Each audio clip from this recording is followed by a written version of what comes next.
So, vectors. What are they and how do we use them? So, vectors are like that one villain in Despicable Me, where the guy commits crime with both magnitude and direction, which isn't that far off from reality. So, here we have x as coordinates, and here we have an xy graph. Now, we do know how to take points and plot them in a graph. And at any given point, that is where the vector is. Now, there are a few things we gotta know. What is its initial point and what is its terminal point? Well, the initial point would be at its origin, where it first germinated, and terminal point is where it stops, which is around a dot. And this is essentially a geometric explanation of a vector in a plane, which is represented by a direct line segment. Now here's the thing.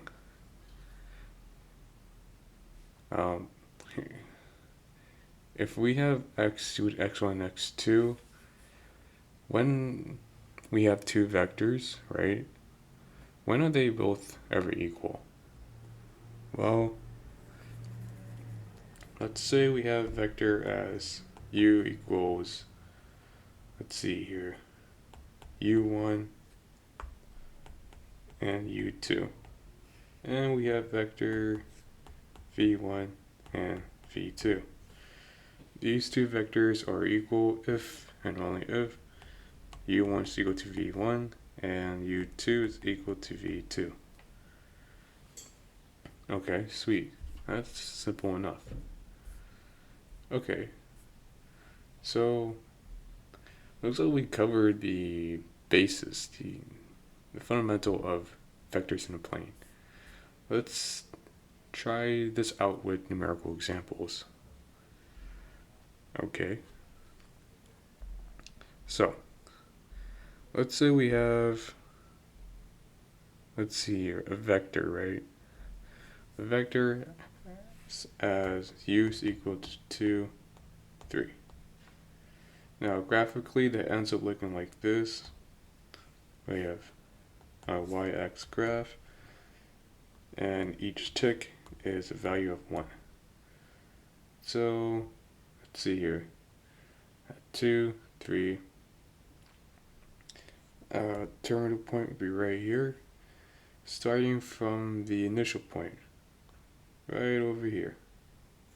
That is our vector. Sweet. Now, what if we had a different vector? One that looks like this, -1, 2. What does that look like geometrically? Well, we know that we're still working with our xy graph. And let's have one tick represent 1. So here we go. So at -1, 2, that will be our terminal point, which is right over here. And once again, it starts from an initial point at the origin, right over there. As you can see, vectors in a plane, they're not exactly that big to deal with. And even in a third dimensional plane, the rules still apply. Okay, so we know what vectors in a plane pertain. Can we do operations with vectors? And if so, what are they like exactly? Okay, so vector operations. Let's say I wanted to add two vectors, u plus v. And that ends up looking like this, where we have u1, u2 plus v1, v2. And then that when we're adding vectors, how do we do it? Do we add each corresponding entry? And it turns out, yes, you do. So it's u1 plus v1 and v2 plus u2. The cumulative property does apply, so don't fret. So geometrically, the sum of two vectors in a plane can be represented by this property right here. Okay, so we already know how to do vector addition. So let's start with some numerical examples. I'll drop 3 of them. Oh.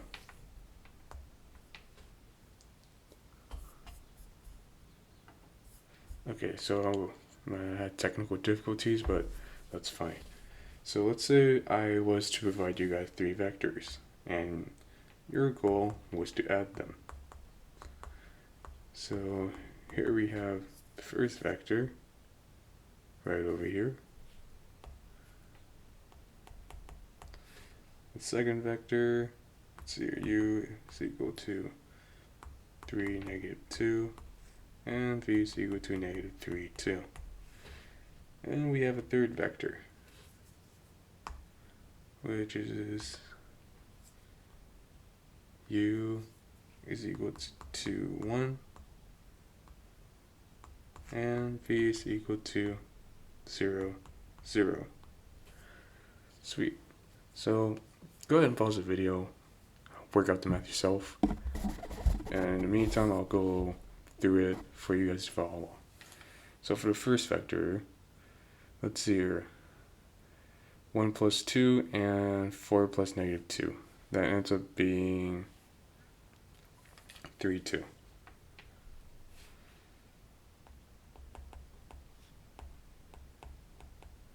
Okay. Now the second vector, we have to add 3, negative 3, as well as 2, negative 2. That ends up being a 0 vector. And when you have a 0 vector, it's perfectly acceptable to write as 0. Okay.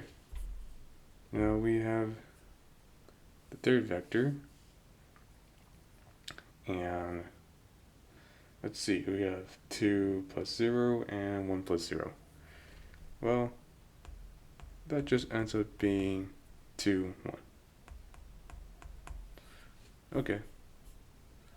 As you can see, vector addition isn't so bad, but if we have these vectors and the sum of them, what does that look like graphically? Well, let's get right to it. Alright, so we got the graph, and it's just a matter of plotting your points or your vectors. So let's see, we have 1, 4. So the terminal point is going to be, whoops, hold on. Okay, so the terminal point would have to be right here. And that is our u vector. And we have another terminal point for v at 2, negative 2. And that ends up being right over here. Now the vector sum, u plus v, is 3, 2. And that ends up being right over here. And there you have it. As you can see, we end up having this parallelogram shape.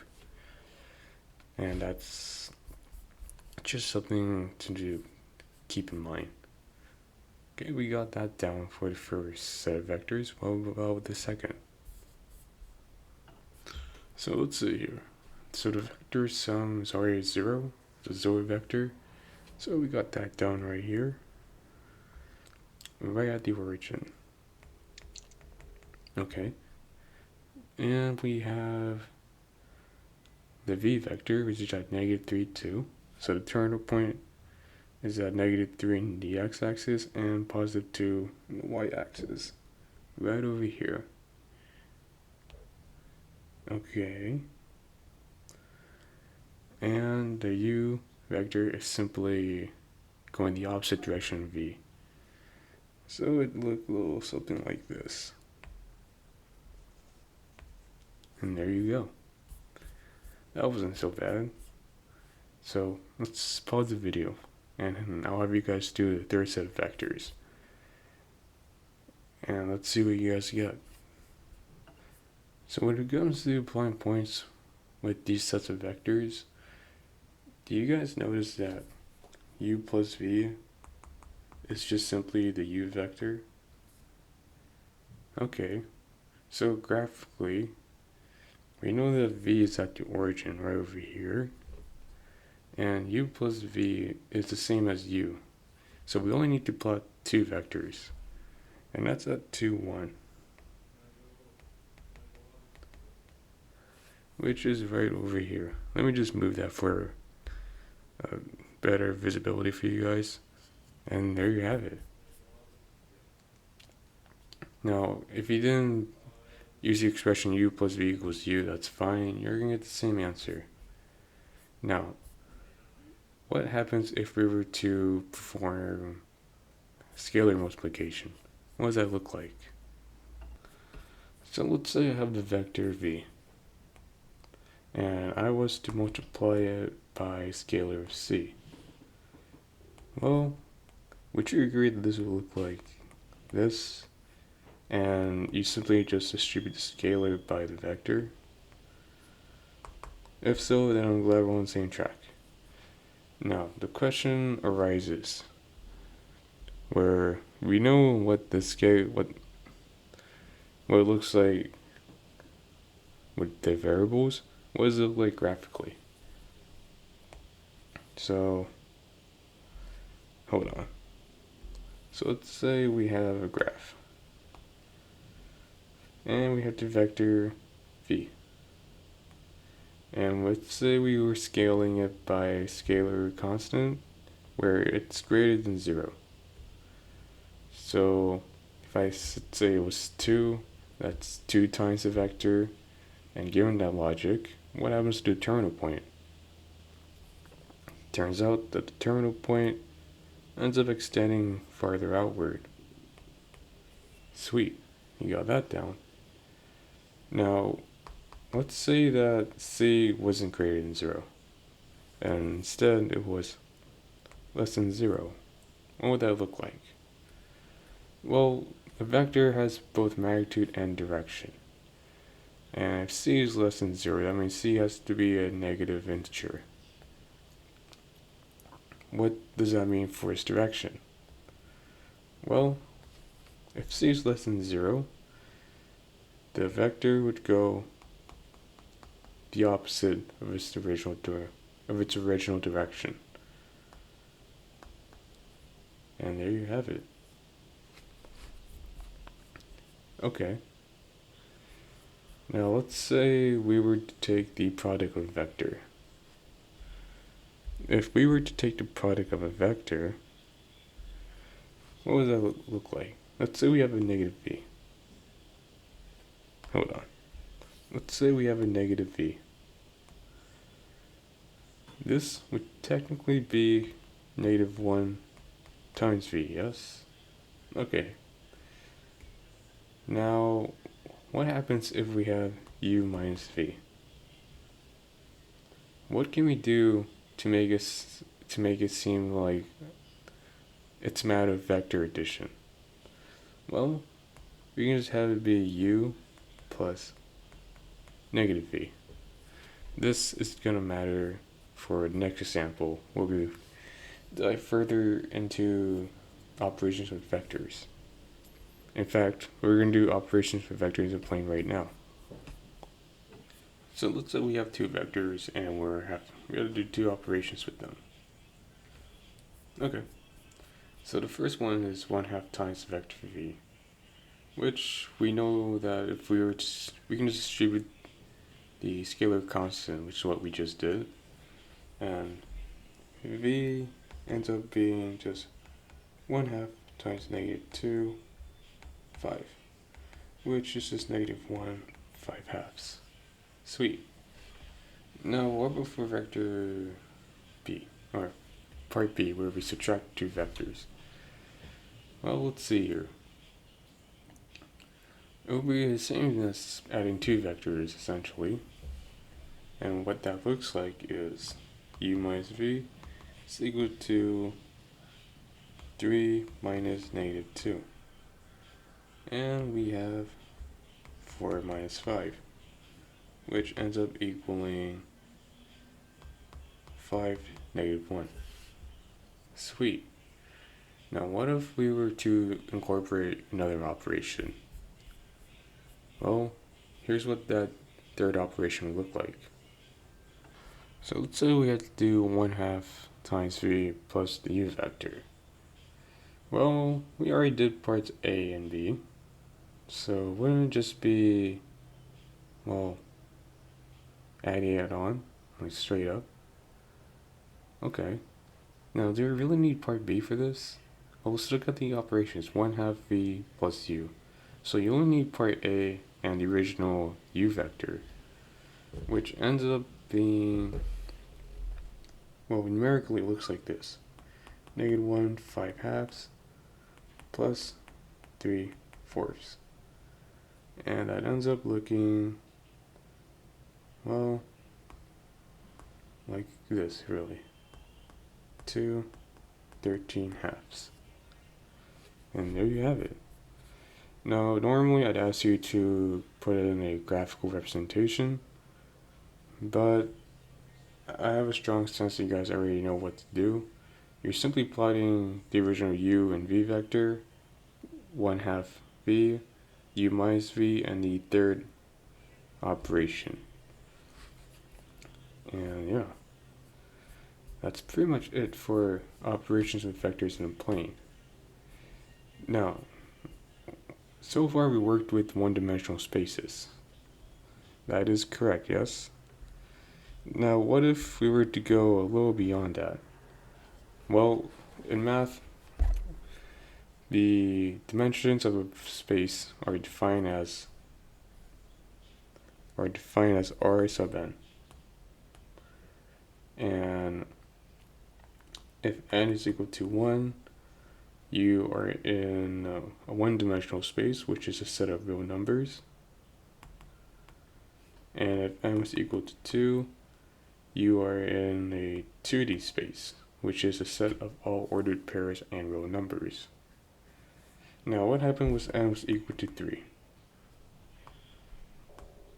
By now, you realize that you would be in the third-dimensional space, where you get a set of real numbers, but in ordered triples instead of pairs. And as n increases, you get a set of n groups of real numbers. So if n was equal to 4, what would that look like? Well, you'd be in the fourth dimensional plane with a set of ordered quadruplets of real numbers, and so forth and so forth. Hopefully you get the pattern. Okay. So what if we were to do vector operations in R3? What would that look like? So let's say the first operation, right, is given as a vector addition. What do we do when we add vectors? And if you were to say we add up each corresponding entry, you'd be correct. So that simply just looks like this. -1, 0, 1 plus 2, -1, 5. That ends up being 1, -1, 6. If we were to perform standard vector addition. Now for your third operation, what if we were to perform 2 times the u vector? Well, what is 2 really in this case? It's a scalar constant. And we already know what the u vector is, so why not just distribute? Okay. So it's 2 times -1, 0, 1, and that ends up being -2, 0, 2. Okay. Now, third operation. Let's see here. Let me think of one for you guys.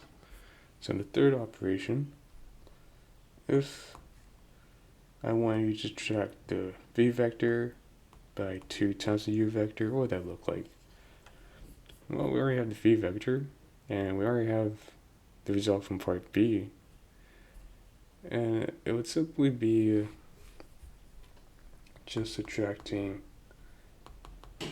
your given vector by the one you just solved for, which is 2, -1, 5. And that ends up looking like this. It's here, 2 minus -2. That's 4. -1 minus -1. Oh, hold on. Turns out I made a mistake. Yeah, turns out I did. Now let's see here. Do you guys know where I made a mistake? Turns out this should be corrected. I used the wrong vector. It's actually 2, 0, 2, and it's -2. So 2 minus -2 is 4, and -1 minus 0 becomes -1. 5 minus 2 becomes 3. And there you have it. That's our vector operations in R3. Now, can we do vector operations in R4, 5, and so on? Yes, yes, yes, but that would require a bit more elbow grease than what we're used to. Okay. So let's say we're in the fourth dimension. How do we already know that? Well, let's look at our vectors. We have 4 entries for our vectors. So the set of all row numbers are in quadruplets. Okay, so we got that confirmed. And what if we were to solve for x in this context, where I say that we have, let's see here, x is equal to 2 times the u vector minus v plus 3 times the w vector. What does that look like? Well, we can easily distribute the negative value, so we just get 2u minus v minus 3w. Okay. And we have u, v, and w. It's just a matter of plugging everything in. So, as a result, we get 2 times 2 times 2, -1, 5, 0, minus 4, 3, 1, and -1. Let's see here. Then we have to subtract 3 times -6, 2, 0, 3. Sweet. So we just distribute the -3 into the w vector and the 2 into the u vector. And what does that look like exactly? Well, it's going to look like this. Let's see if I can zoom in a bit for a better view.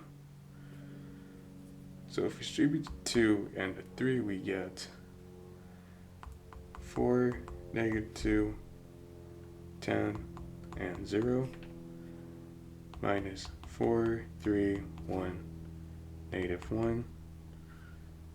Then we subtract a few digits, so that's 3 times -6, which is 18, 6, 0, and 9. Okay. So from here, let's see here. From here, we can actually just add up each corresponding entry. So u1 plus v1 plus w1. So that's 4, minus 4 plus 18. That ends up being 18. Now we gotta add, let's see, we gotta add U2, V2, and W2. So that's essentially, let's see here. That our second term ends up being negative 11, and our third term from each vector will be 9, and that leaves the fourth term as negative 8. Sweet. And as you can see, that was quite a bit. And let's say we had another operation. So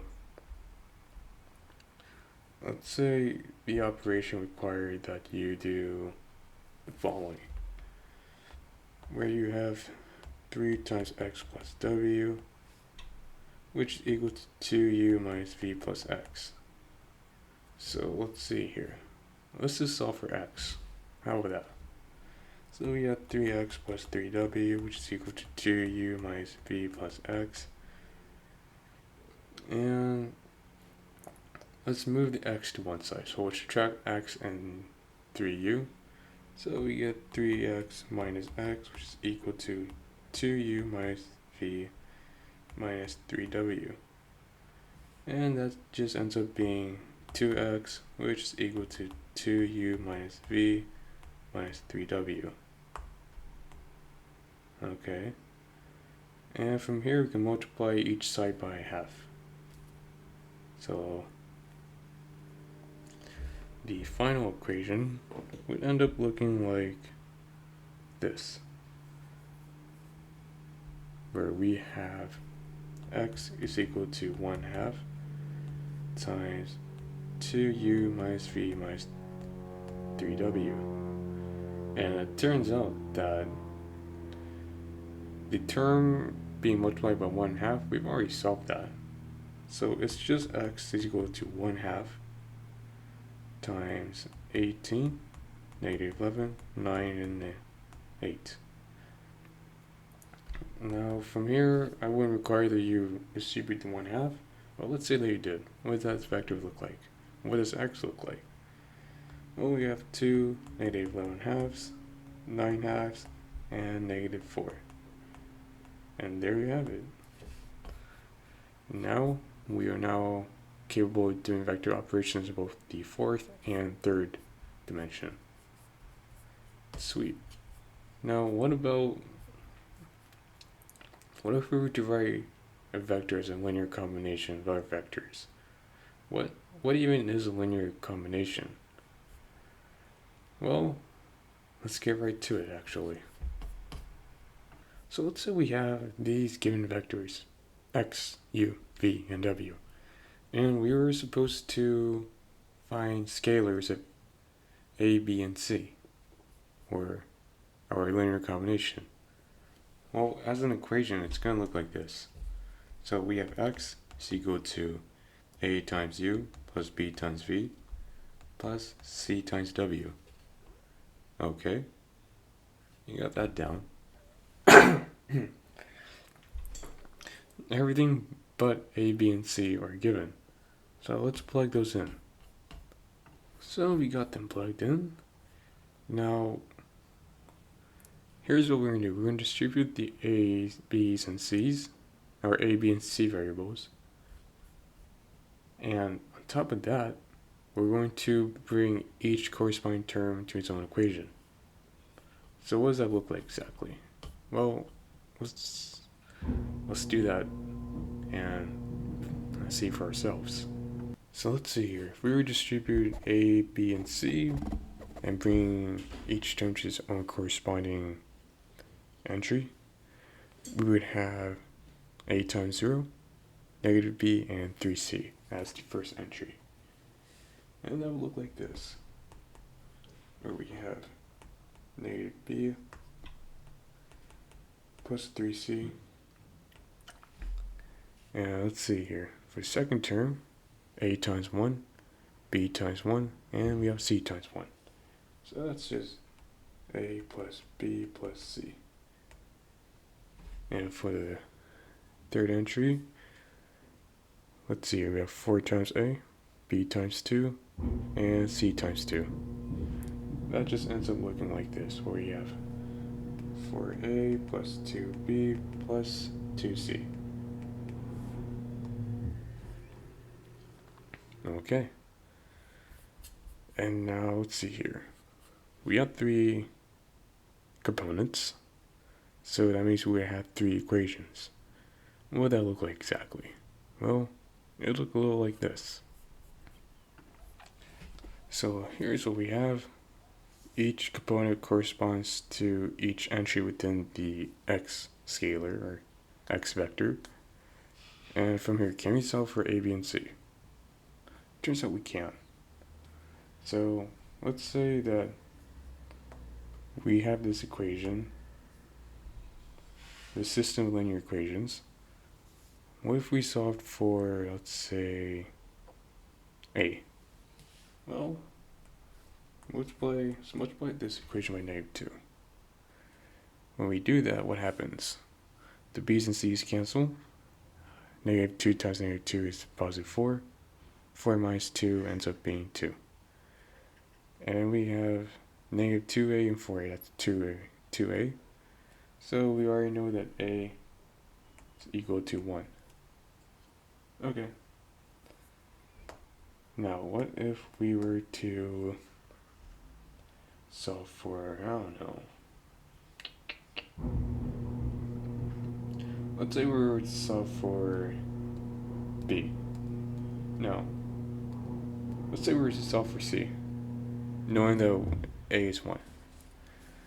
So the first and second equations, the b cancels out, so it's 1 plus 4c equals -3. Okay. Subtract 1 on both sides, we get 4c is equal to -4. And from here, we know that c would have to be -1. Now that we have a and c, what can we do to solve for b? Well, let's look at the second equation.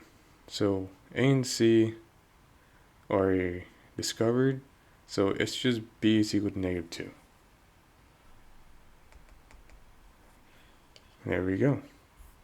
So we have a, b, and c, and as a result we have the linear combination of u, v, and w, which ends up looking like this. So recall the following, where we have x is equal to au plus b plus cw. We know a, b, and c, so x just ends up equaling u minus 2v minus w. And that's your solution. Now, can you verify this? Yeah, you can verify this using vector addition and scalar multiplication. But that's for you guys to confirm the comments. Anyways, we covered the broad basis of vectors.